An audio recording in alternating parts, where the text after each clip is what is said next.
Bentayga with the picnic table in the trunk. She just wanna sip a cup of syrup up for brunch. I just wanna count a couple hundred up for lunch. What you want? Tell me what you want. I be on the move, man, I can't sit still. I be in the booth, everything getting killed. But the cop a cool, dash digital. Turn a 1 to 2 for the brand new Richard Mill. Hey guys, welcome to All Talk with Jemm Cris. This just the intro, let me not get ahead of myself. You guys might have known this podcast formerly known as Wine and Gossip, but that shit is no more. Thank God. I am really glad to start this new chapter in the podcast life. And I'm really glad that I'm sitting with one of the coolest guys I've ever met. So I'm going to stop rambling and I'm going to introduce my new co-host, Chris. Hello guys, I'm Chris. I'm the new co-host of the best podcast you guys are ever going to hear. This is All Talk with Jemm Cris. And we're going to get right to the shits. All right. So first thing on our agenda today to talk about is Kanye and Trump. I know that it's probably a little, it's kind of like far away from us. It happened like a week ago, maybe more than that. Yeah. But it's still a pressing issue. I think every morning I wake up, I'm just in shock. I'm in shock that this is like a real thing. I'm in shock that Trump is our president, but I'm even more in shock that Kanye has decided to be the voice of reason for millennials and African Americans. I think that it's just a travesty, actually. So they met in the White House, and I think the video was really what got to me. It was like a little kid seeing Santa Claus. That shit was wild. That shit. I mean, when he says that the fucking MAGA hat is like a cape and it gives him superpowers, I'm like, get this fucking dude out of here. Like, I'm a Kanye fan. That's the thing. That's what bothers me because I grew up listening to Kanye, and I try not to involve people's music with their personal life and their personal preferences.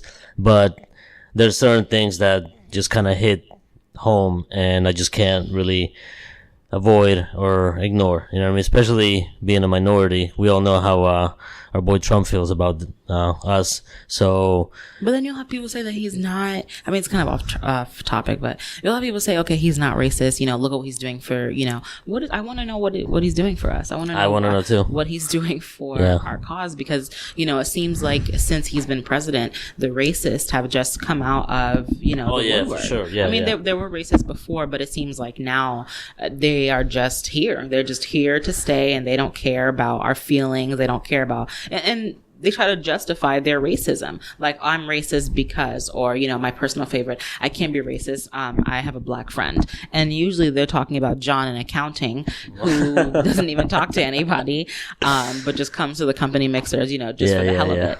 And it seems like, Kanye really is not, he doesn't understand that it's not a joke. I think that he's not realizing how many, black people have died at the hands of, racism. Yeah, for died sure. at the hands of, and I don't want to sound controversial, like when I say this, like cops and, but it's terrifying. It's terrifying that we have these type of people in, positions of power. And I really believe that if Trump and Kanye were, serious about it, the way that they're going about it, it wouldn't be like this. For sure. It's a shit show. It's a shit show. And it just doesn't show like that he really cares about his community, Kanye. He just kind of, he's doing this shit that he's doing for his own personal gains. Right. He's, everybody knows Kanye's ego is, bigger than the fucking sun. What has he done for Chicago? Honestly? Exactly. I was about to say he's done nothing for Chicago. He's always saying, yeah, I'm going to meet with this people and so, and we're going to do this for Chicago. He hasn't. When you have somebody that hasn't been around nowhere near as long as Kanye has, Chance the Rapper, right. He's already done so much for Chicago and the schools and everything. And it's like, this is the kind of shit that Kanye should be on. He's a veteran. Yeah, he's a veteran, and he has so much star power and so much influence on everybody that he could easily, be helping out. But I just think that if this is his way that he thinks he's helping out, he's not. And he always does this kind of shit before, like, an album rollout. And so that's what makes it look like you're so selfish. Like, you just want to be talked about. So people will be like, oh yeah, you know what? I just heard about Kanye. I'm gonna go, listen to his shit. And I'm guilty of doing that shit. I'm always like that. But I mean, not with Kanye anymore. But like, I'll hear something about like, oh yeah, you heard about so and so. I'm like, oh yeah, you know what? I haven't really bumped this shit in a while. I'm gonna go, Then you go and listen to all their, you end up listening to all their albums and shit. Yeah, look for new music and shit. Right. But it's like, Kanye just, he's the thing with him is like he's mentally ill, and everybody knows that. And so the thing that I hear is like, oh well, if his friends and family really helped him out, then this wouldn't happen. But it's like, look, you can only help somebody so much. If they don't want to be helped, you can't really do shit. Right. And then like, you can't really expect people in your culture to help you when you're doing all this shit to make people, realize that you don't give a fuck about the culture. And I think another thing too is like, and we had talked about this before, was that Kanye, you can't try to be an example for anybody. I mean, we're living in a time where mental health is at, the suicide rate is just absurd right now. Sure, yeah. And I mean, if it's not like, intentional suicide, it's the fact that people are using drugs and using, opiates and things like that to drown out pain and to, just to be in a different zone. And then you have Kanye West who's saying, I'm not on my medication. And I feel like, for me, someone that struggles with mental health, it's not okay. It's not okay to be telling these kids like, you don't need your medication. And granted, he's never, said that out of his own mouth, but, it is what he's portraying. It's the fact that he's getting up every morning and he's doing these crazy, outlandish things and then saying like, I don't need my medication. And, we need medication. Some people need to be on anti-anxiety meds. They need antipsychotics, and it's really okay to be on those medications. It's okay to, have control of your life and yourself. And I look at Kanye West trying to be like an advocate for us, and it's absurd. How is he going to be an advocate when he's not even taking care of himself? Yeah, exactly. Yeah, that's the thing. People always say that shit. You can't really take care of or love anybody else if you can't do it to yourself. And he's, you know what I mean? It's the thing, as egotistic as he is, you would think he'll be trying to strain himself out and be at his, 100 like he used to be. But he just kind of like feels like he's kind of walking away from the light. Every time I see something on like the media about Kanye, I already know some bullshit. And I'm like, honestly, I don't even want to read that shit anymore because I know some crazy shit. It's wild. At this point. Yeah. And the same thing with Trump is like, anytime I see that he's doing something, I scroll past it. And I feel like, a lot of people are like, you should be involved in your, in politics. For what? I'm not involved in anything that Trump is doing. I'll be involved in my local community. I'll be involved, for my state. But as far as Donald Trump, it's literally a joke. I feel like when they were together, it was like SpongeBob and Patrick. Just two fools together, just they look so dumb together. And I was like, in my mind, I have other things that I have to do, and I can't sit here and play into it. And I think, my favorite thing is, it was the Kardashians. No, it was Kanye West. We are all adults. We're all responsible for our own actions. And he decided that he was going to act like a total jackass. And that's on him. And I feel bad for Kim because I feel like, there are times where we date someone and they go off and do something stupid and we're not in control of that. Amen to that shit. If your girlfriend goes and dyes her hair, bright orange and you don't know, that's her. She did that. You didn't influence her in any way, to do that. And it's like, that's the same thing with, Kim and Kanye, is that people keep blaming her family and blaming her for everything that he's doing. And it's absurd. He is his own person. He is making his own decisions. I think, personally, I know what it's like to be with someone who is, a psychopath. Shout out to my ex-husband, Mike. He did all his own things. Yeah, that's a whole episode on its own right there. That's a whole episode we can talk about that shit. I wasn't responsible for his, for what he was doing. So Kim is not responsible for anything that Kanye is doing. Neither is Donald Trump's wife. I mean, they're really just innocent bystanders. They're responsible. Trump is responsible for his shit. Kanye is responsible for his shit. I don't ever want to get to the point where we're going to say Kanye is responsible for the shit Trump is doing, because I'm probably going to have to go back to Colombia at that point. Because I don't want to see that shit. I don't want to see Kanye in the White House.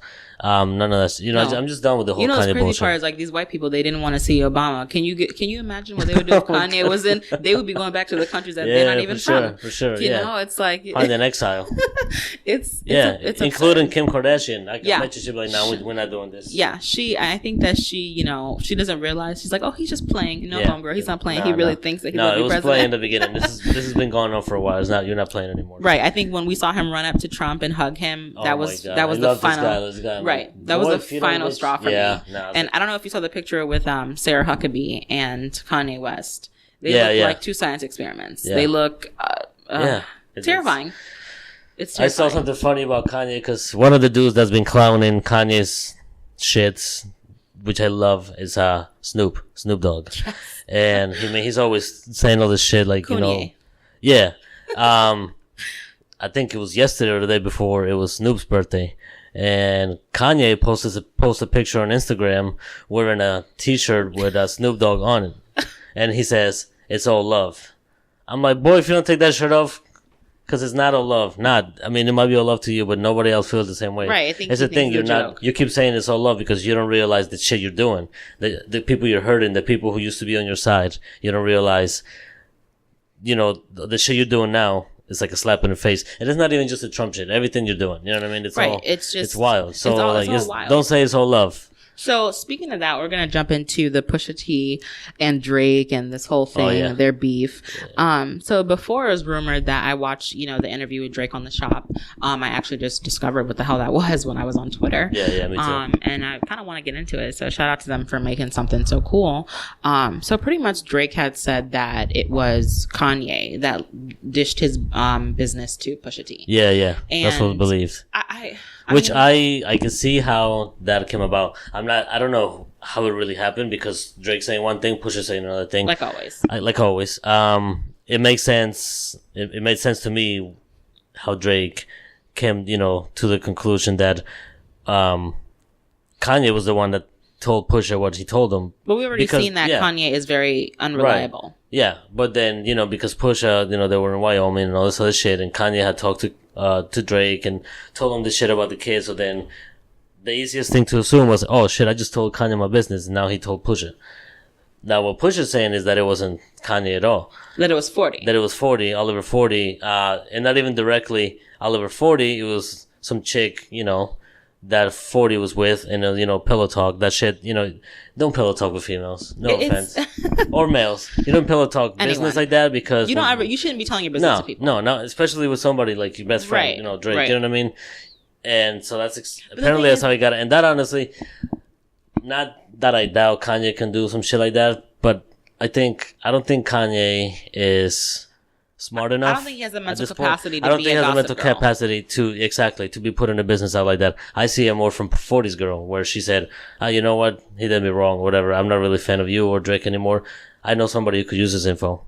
And she might have even gotten a check out of it. I definitely think she got a check out of it. I mean, the thing in this hip hop industry is nobody is doing anything without requesting a check. For sure. I mean, look at Love and Hip Hop. Look at all these dumbass shows that pop up every, 3 to 6 months on VH1 and MTV. Nobody is doing anything without requesting a check. So we both know that she probably, dished the dirt for like 10 grand, 15 grand, and ruined everything. And I think that, I mean, it's hard to say. We don't know. We weren't there, so we don't know who to believe. Right. But I mean, Drake truly believes in his mind that it could have been Kanye that, told his business and things like that. But it goes to show you that even as a celebrity, you cannot tell people your business. No. And I think especially as a celebrity, you should keep your shit to yourself even more than people like us. I mean, we're not celebrities yet, but and I'm gonna play devil's advocate too with Drake because I feel like, okay, I have a child, and I don't care under what circumstances that child was born. I would not hide my child. No, if you have a child,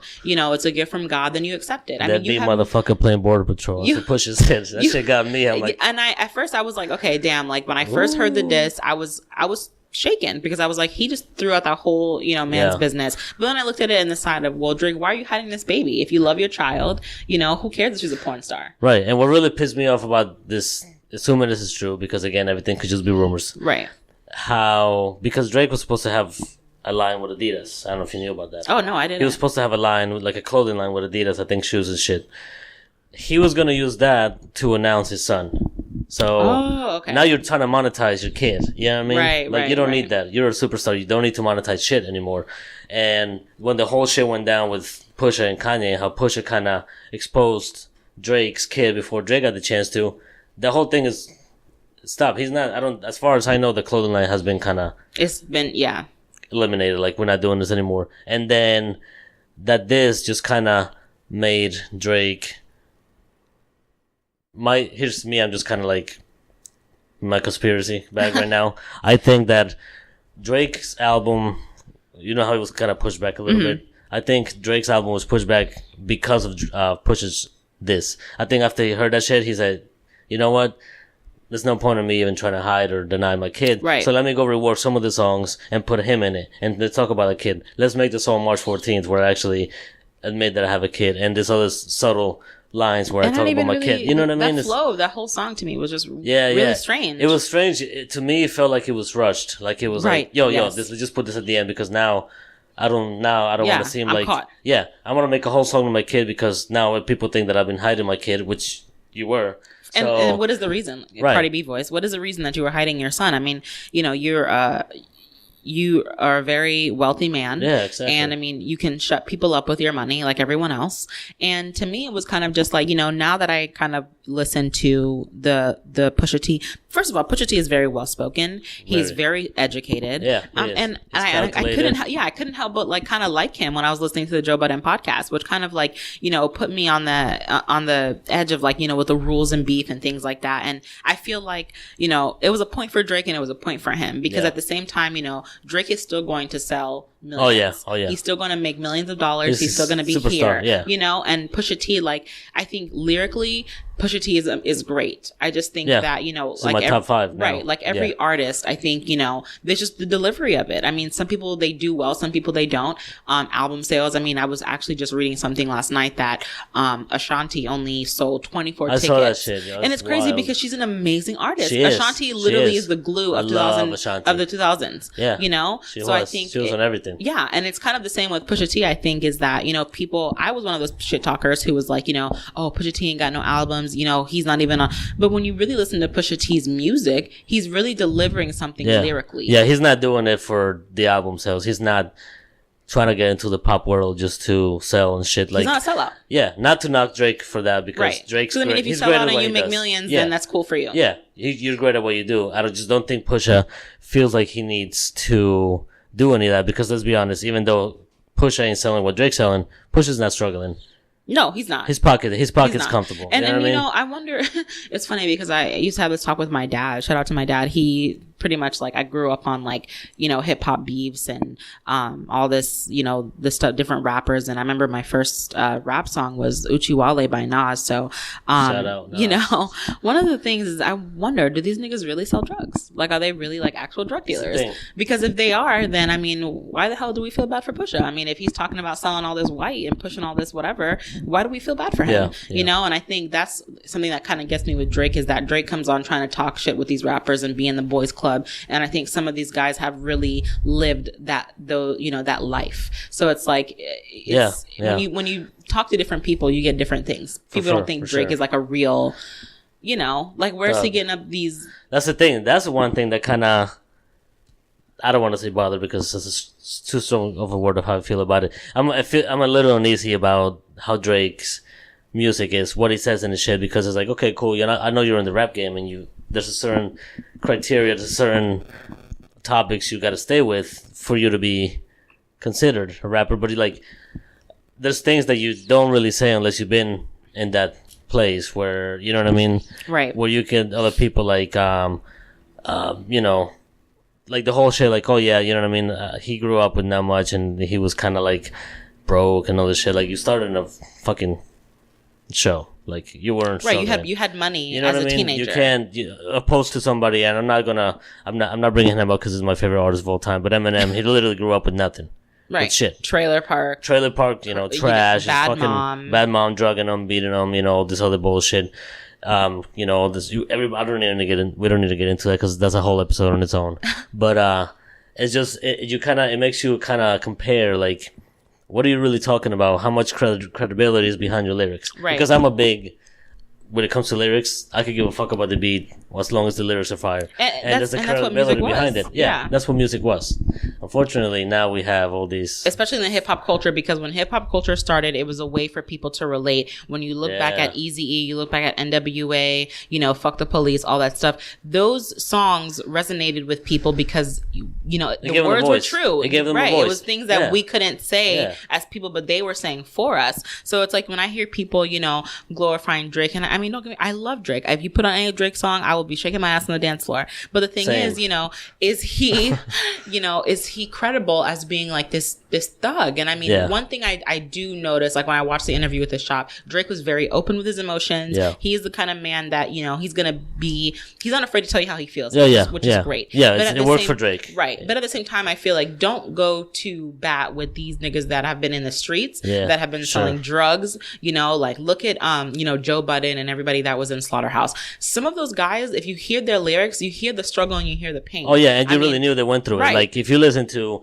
the Joe Budden podcast, he touches base on it. He talks about the shit he did. Like he used to steal. He was, you know, a pill addict and all this shit. And like, I'm not knocking him, but you talk about it and he's not speaking about it because he wants to seem like he's the victim. He's giving the voice out to people. Right. It's art. It's art. And it's showing people like, yo, just because you're in this place right now where you're so, you know, you're low and you feel like everything's kind of crumbling, you can make something. Because look at, you know what I mean? Budden, he had a, you know, one-hit wonder. His lyrics are great, but as far as him popping off, he had one song, maybe two. And then he went to Love and Hip Hop, which I feel like when you're in love, like Cole said, you know, you go to Love and Hip Hop, that's it for you. Right. And I mean, then he managed to walk out of it. Now he has a fucking home podcast. He has a show. Right. And he's doing pretty well. Yeah, he's doing amazing. Like, it's dope to see that, but it's like... But I feel like also, too, the thing with Joe Budden is that, you know, he plays... I don't know, like, listening to the Pusha T podcast with him, you know, that episode, he's just one of those, like... That's too much. There's favoritism when it comes to how Joe Budden feels about... He has favoritism, and I feel like he's just that kind of guy that's just, like... He's whatever you want type of guy. So when the situation arises, he's gonna be like, oh, whatever you want. So he'll be on this side for this person and that side for that person. And I feel like, you know, Pusha T kind of, when he was talking to him, he kind of made it clear, like, I'm talking about this and I'm talking about that. He never seemed to go back and forth with different sides. And Pusha T remains to be himself during every interview. I like that about him. You know, you're never going to catch him like in a liar switching up because that's just who he is. And I think, you know, the Pusha T and Drake beef, I'm not going to say that I took it seriously. I didn't.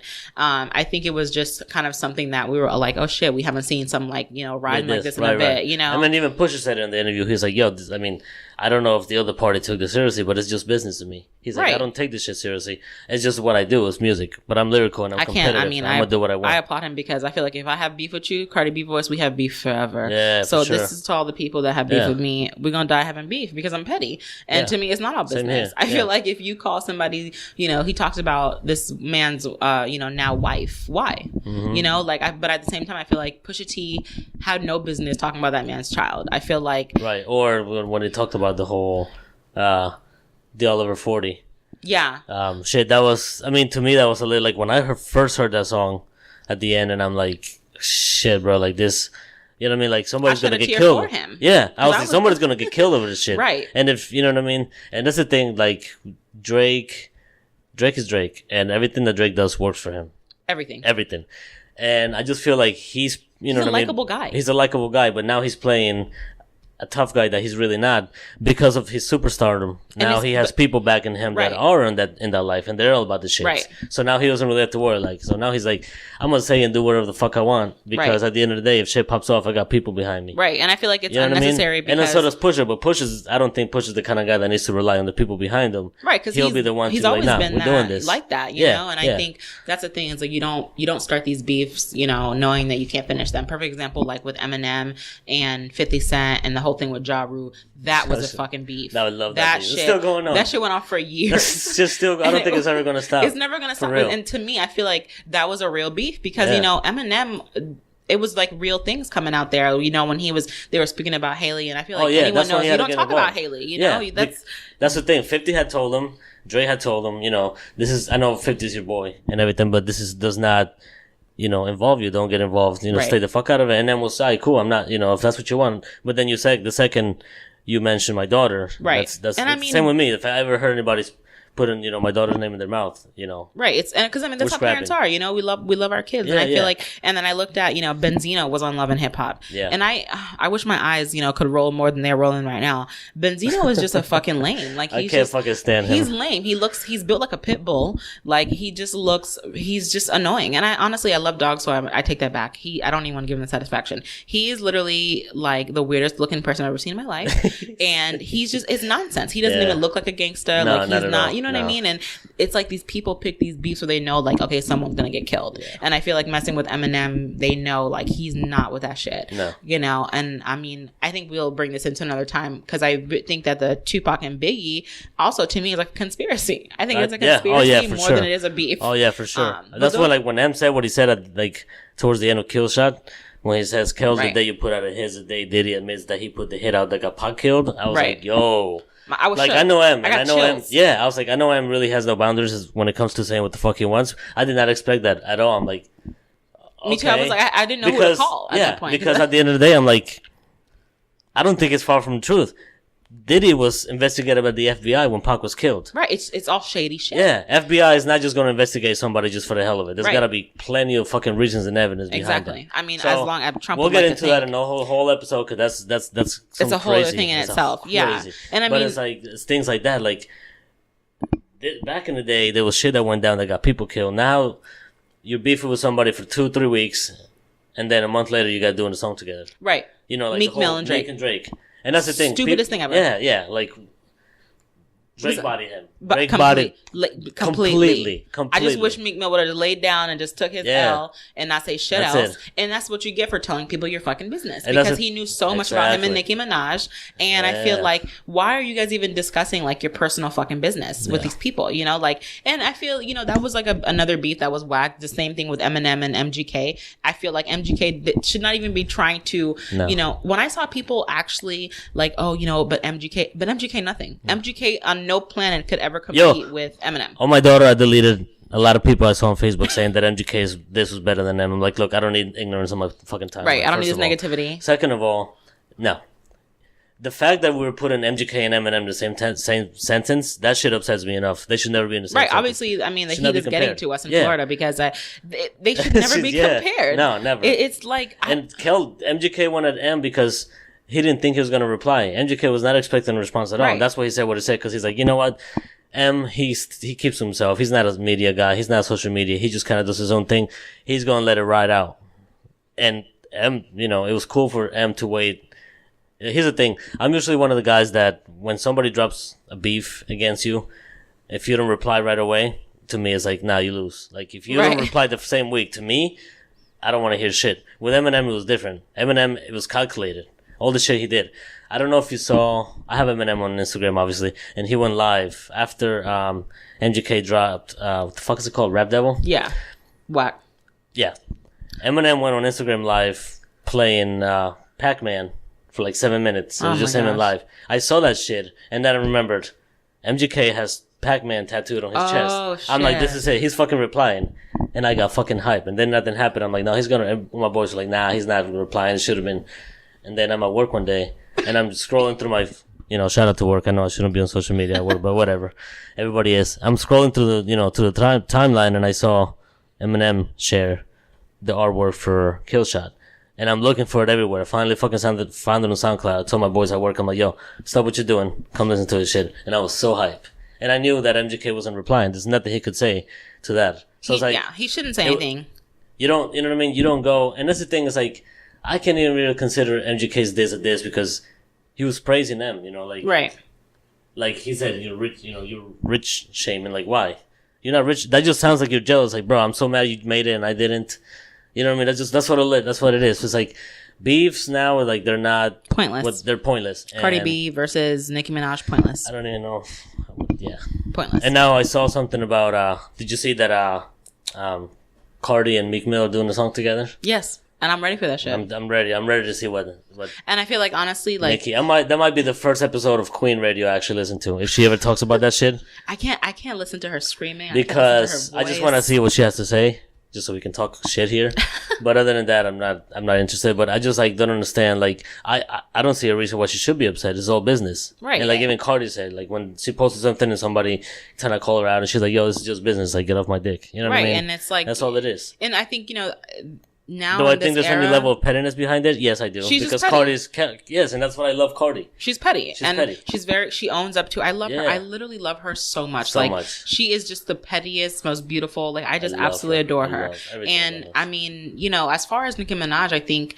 And this is gonna sound crazy, and I'm quoting Bad Barbie. I fucking love that little girl. She said Nicki is doing too much, and she's 100% right. Yo, that's the first. I never thought I was gonna be able to agree with this. Whatever her name is, whatever. I'm gonna call her Danielle. Danielle. But when I saw she was at Big Boy, she was being a Big Boy, and she said that, I'm like, okay, maybe she's not as stupid as and she let herself out to be. And that's what I like about her is like, Bad Barbie's out there. I love her little song Gucci Flip Flops. I play that shit all the time. I never heard of it. And oh my gosh, we gotta play It's Lit. I love it. And I think, she's absolutely right.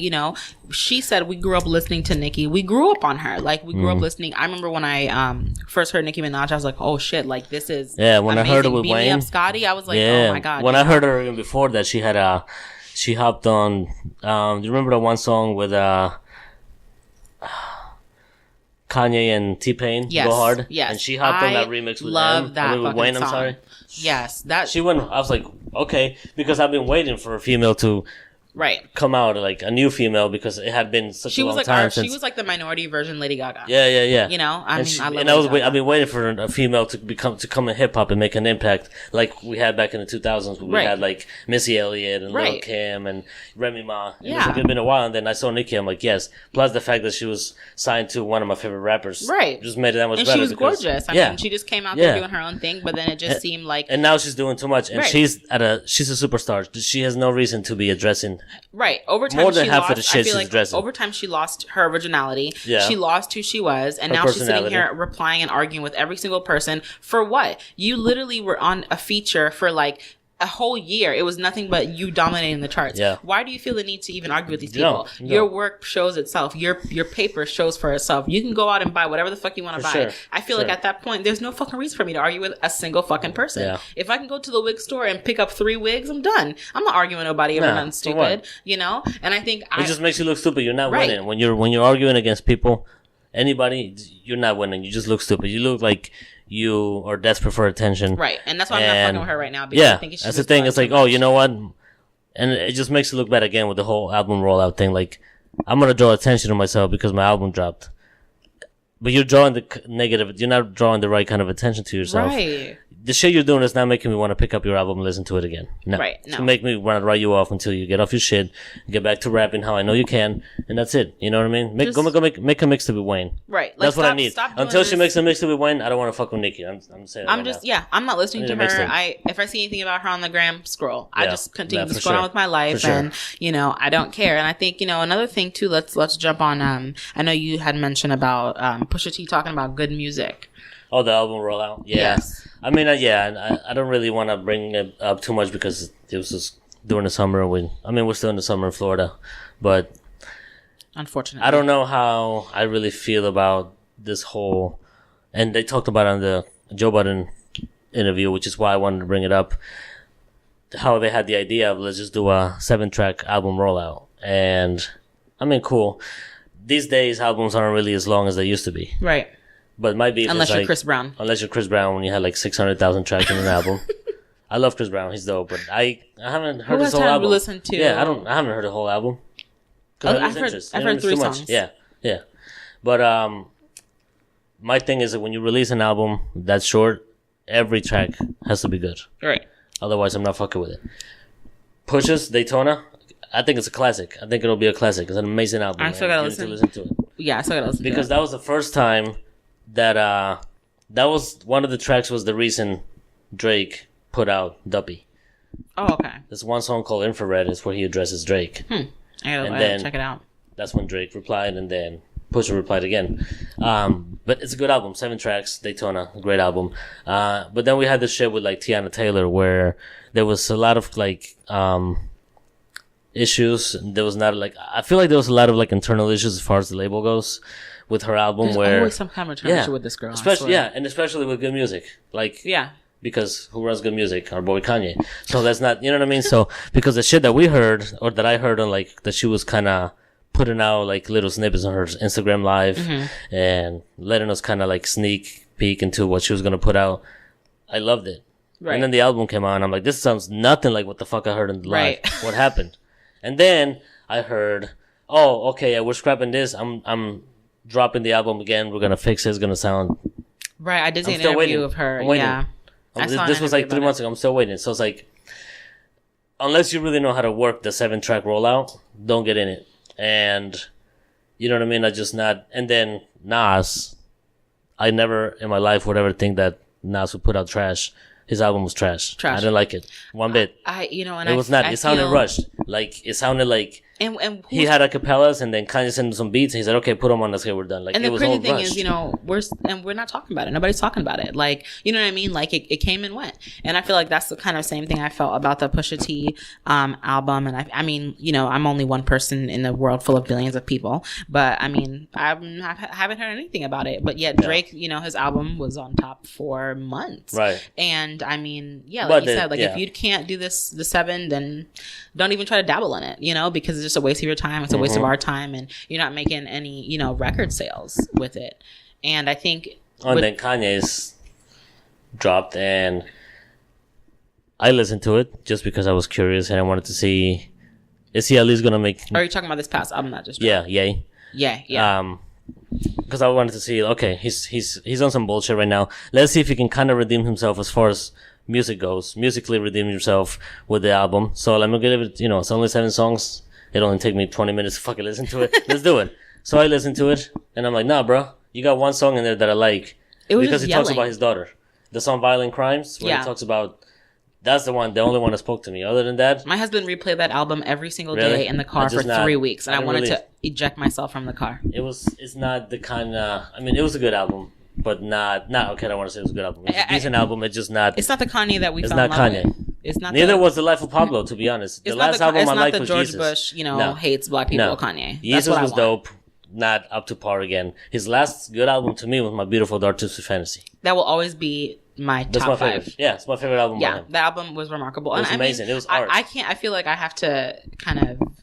I don't know. Like for me, Life of Pablo, there was like 3 or 4 songs on there that were like life to me. Like I Yeah. listened to them. Oh yeah, there's some over and songs, over again. standout tracks, but as Yeah, far as but as far as like the album being general project, no, I'm good. it wasn't. I care about an album that has replay value. Right, and I think Like, I replay you know. the same 3, and I love Sia. Shout out to Sia. Oh, I love Wolves. Sia. I listened to that Wolves is song. fire. It was fire, but it was Yeah. fire because of her. Yeah, I like and- FML Yeah, I love because that Weeknd one did too. his fucking thing. Right, and I like that because I'm just a dark person, and Yeah, that for sure. song really sang to my Yeah. dark, twisted soul. But I mean, other than that, it just wasn't the Kanye that we knew. No. You could tell when Kanye falls apart, and you can tell when depression and Mm-hmm. anxiety gets the best of him. And I think those albums. That was that for him. But I think this whole thing with every rapper trying to start a record label of their own really shows that Yeah. it's fucking shit. Yeah, I yeah. mean, Tiana Taylor is an amazing artist. She is. shouldn't be signed to Kanye because he's not going to do anything He's not. for her. No. I mean, his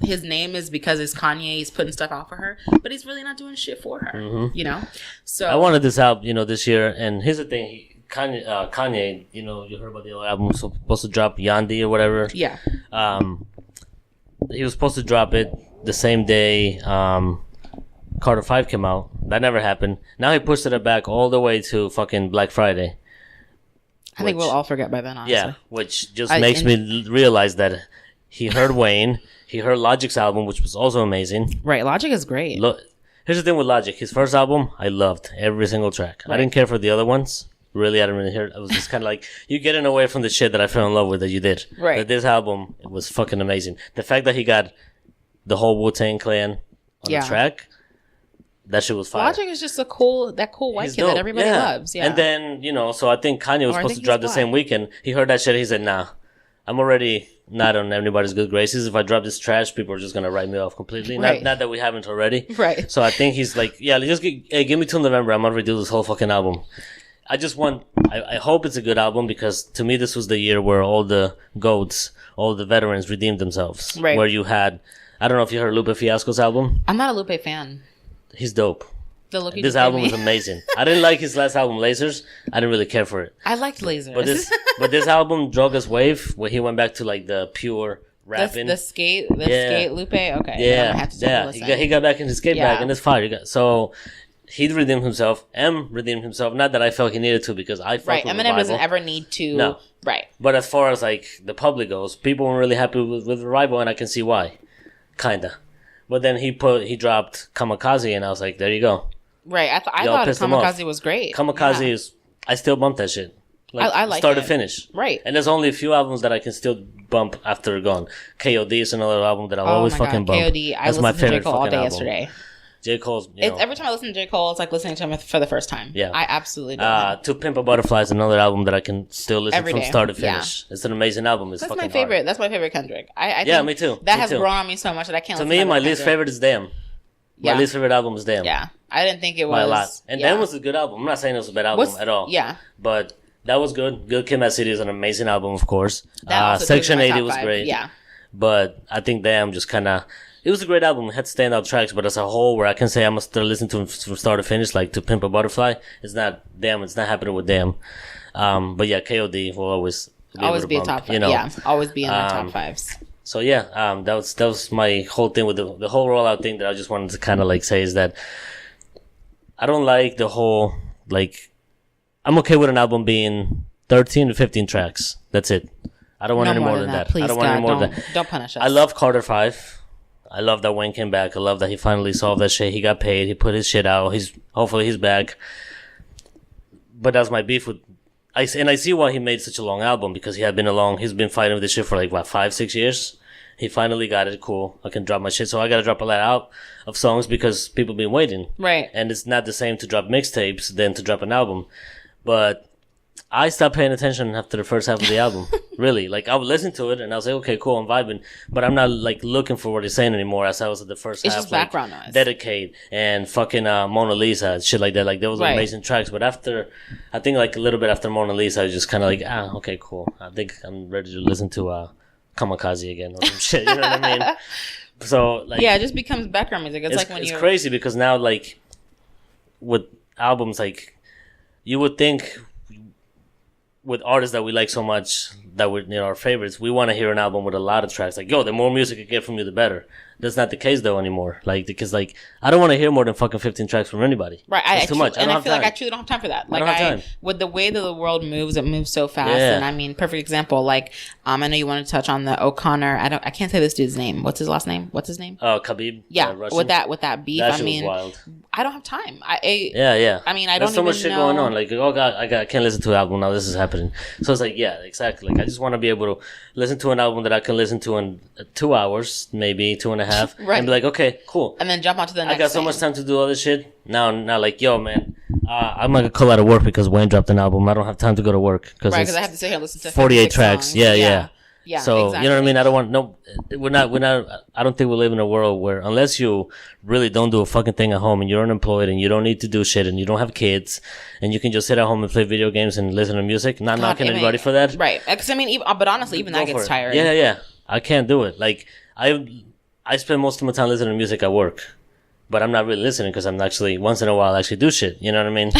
And then also on the way, like driving, but I'm not driving for hours. You know, Right, like, exactly. I have Unless enough you're for going like on a a long couple road tracks. trip. Yeah, Yeah. I have enough for a couple tracks, and then I'm good. So it's like nobody's really looking for lengthy albums anymore. We're just looking for something that gets straight to the point. 10, 15 tracks. They all speak to you. You like them all, and that's it. Keep them moving. And I truly feel like see you back in the 2 day, years. albums were never that long. I truly No. feel like we had like 10 songs, like Yeah. minimum. Like, But they were longer songs. That's the Right, funny they thing. were now, longer songs. You got like 20 track album, and if song is like 2 minutes. right. You know what I mean? That's Everything is a skit or an intro. That's one of my beef that I had with Yeezus. Like, Yeezus was an amazing album to me, but it was too short. First of all, there wasn't many tracks in it.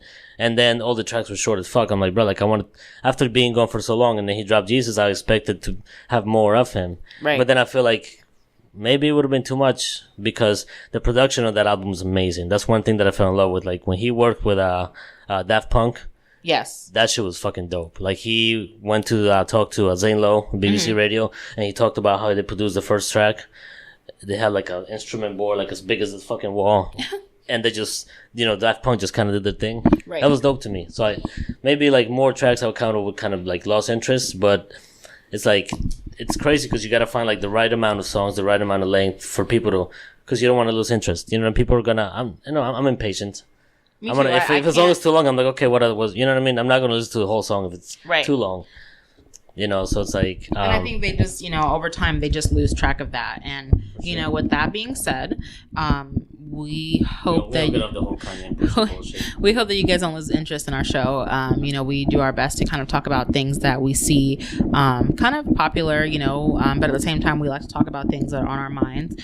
So this is our first episode, as Jemm Cris. And we're going to be bringing a lot of other things to the table. We'll have a lot of guest interviews that we'll be doing. And local artists. And please, if you have anything you want to share with us, make sure you go on our Facebook page, I'll Talk with Jemm Cris. Yeah, give that shit a like, share it for sure. I've been sharing it. Comment and stuff, and let us know what you guys want to hear us talking about. And one of the things Chris and I did talk about too is if you have someone that you want us to call out, by all means, you are talking to the two most savage people on earth. For sure. So we'll be more than happy. If you know me and you're listening to right now, you're gonna agree that I'm petty and I talk a lot of shit, especially if you work with me. So yeah, same. Like I said, we're not afraid to say and speak for you. Like we want to be your voice, Bernard, and actually the whole fucking world. We want to be your voice. We'll call out whoever, no matter where you're listening. We'll get them on the show. We'll say what you got to say in the face. We'll get them in here. We'll talk to them. Like, call us and let us know. Like, this is what this person did to you. This is why it's fucked up. And if you want to call out your favorite local racist, I'll be more than happy to do that. For sure. I will fucking share the shit. I love arguing, and if you know me, you know that's true. So speaking of racism, let's get into the O'Connor and Khabib bullshit. I don't like. You told me you're not really familiar with it. Yeah, basically they're UFC fighters, and they had a fight. Leading to the fight, there's always got to be. And look, I don't have no problem with people leading to a fight in a way where you're kind of pushing buttons and pushing boundaries. To kind of build up the hype. But I do think there is a criteria, and there is some limits that you shouldn't really push, which also talks about even in rules of beef, there's just some things you can't touch. I think that, so what happened was, Conor McGregor, the same way he did it when he went against Floyd Mayweather, he got a little racist, to say the least, right? Where he was calling Floyd Mayweather his monkey and all this bullshit. Like, no, he's annoying. Yeah. And then he trashed, Khabib's buzz and all this shit. Then he started, saying some racist shit about Russians. Now, my best friend is Russian, so I know how they move. Right. They don't play that shit. So long story short, that shit happened. He got racist, and Khabib obviously won the fight. He fucked Conor McGregor up, which I'm glad he did. And then apparently McGregor's team were shouting some racist shit to Khabib about him and his family and his culture and Russia and shit. Khabib lost his shit, jumped the fucking fence and fucked them up. Now he's facing consequences. Okay, cool. I understand facing the consequences, but now UFC is freezing the checks that they both got for that. Oh shit, are they really? Yeah. So as far as we know, they're not getting paid for the fight. Those millions they were gonna get, they froze them. And okay, not that I condone violence or I think that it should be solved with violence, but here's the thing, the UFC fighters.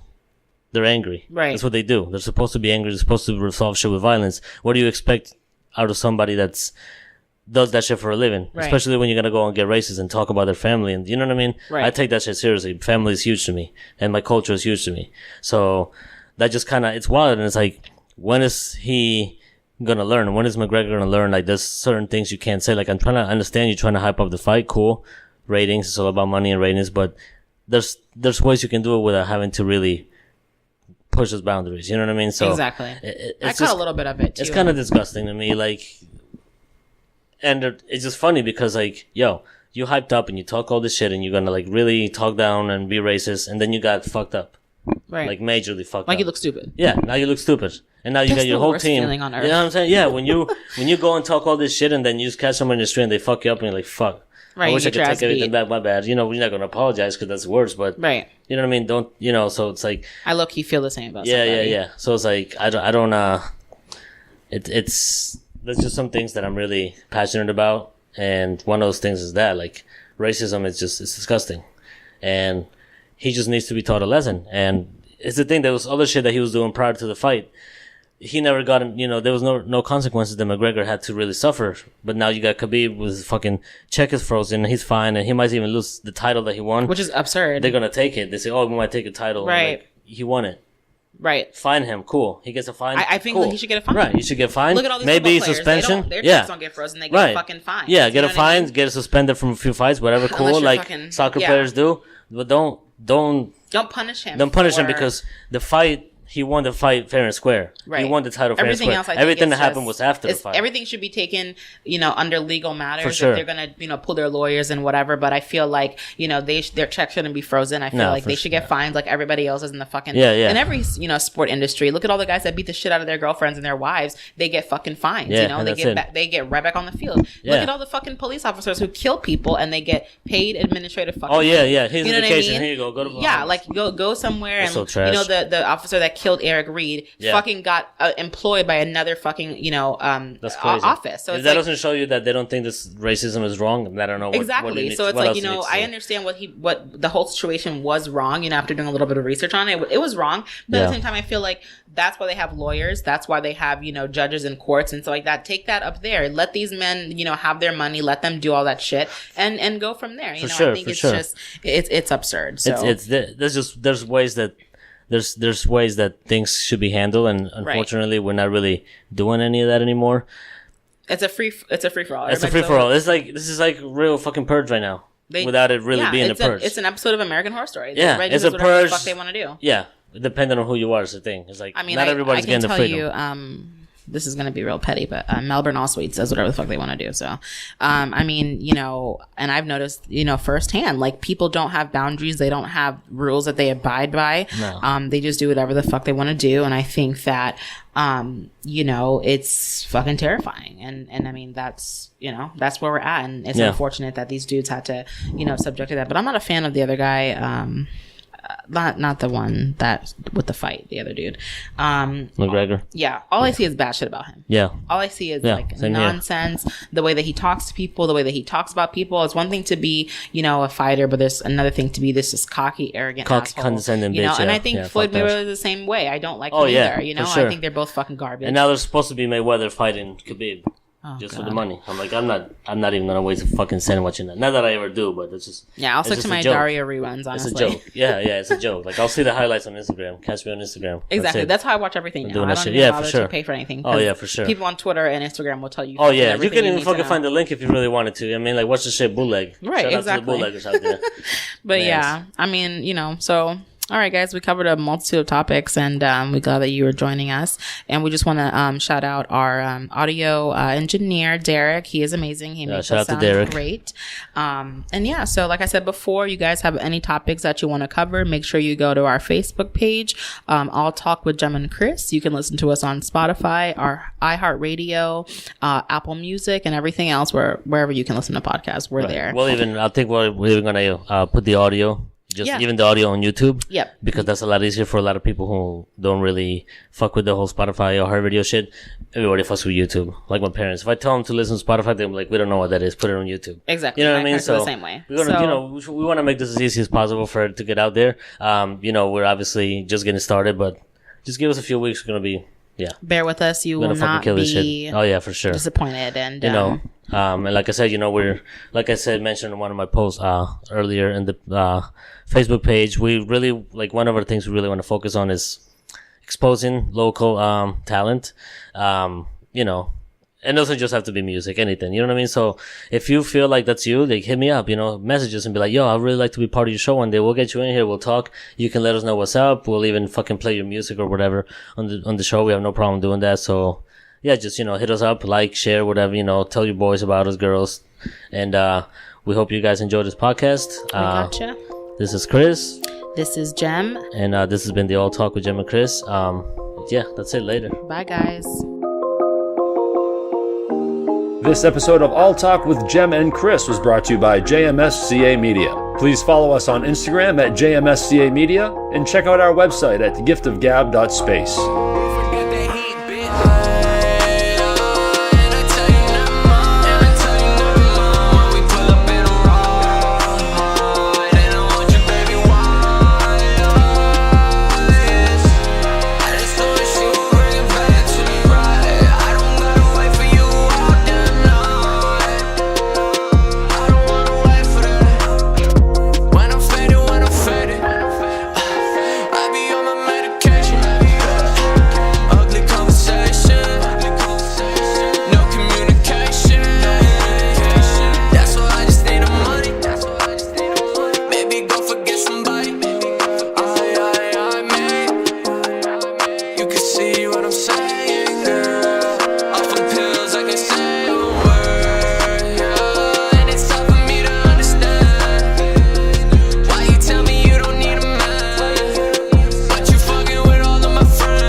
listen, hating.